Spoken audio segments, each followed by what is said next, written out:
എന്തായാലും അംഗൻവാടിയിലെ പഠിത്തവും കളികളൊക്കെ കഴിഞ്ഞിട്ട് നേരെ സ്കൂളിലേക്കാണ്. അപ്പോൾ അതുകൊണ്ട് തന്നെ അംഗൻവാടിയിലെ ടീച്ചർമാർ അവർക്കൊരു ഗിഫ്റ്റ് കൊടുക്കാൻ വേണ്ടി വിളിച്ചിട്ടുണ്ടായിരുന്നു. അപ്പോൾ ഇന്നാണ് ഞങ്ങൾ പോയത്.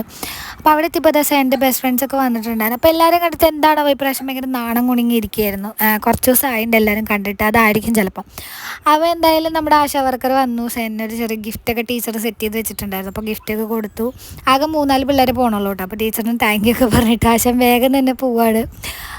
എന്തായാലും ആൾ ഹാപ്പിയായി. വന്ന ഉടനെ തന്നെ ഇതിൻ്റെ ഉള്ളിൽ എന്താണെന്ന് അറിയാനുള്ള ആകാംക്ഷയാണ് സെന്ന്. കുലിക്കൊക്കെ നോക്കി എന്ത് സംഭവം എന്ന് മനസ്സിലായില്ല.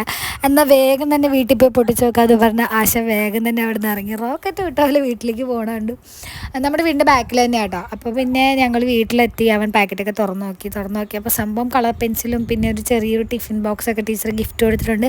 എന്തായാലും സേന ഭയങ്കര ഹാപ്പി ആയിരുന്നു. ടീച്ചർമാർക്കും എല്ലാവർക്കും നല്ല സങ്കടമുണ്ട് പോണേൽ. ഞങ്ങൾക്കും വിഷമമുണ്ട്. പക്ഷെ പോയല്ലേ പറ്റുള്ളൂ. അപ്പോൾ എന്തായാലും ഇത്രയേ ഉള്ളൂ. Tata bye bye.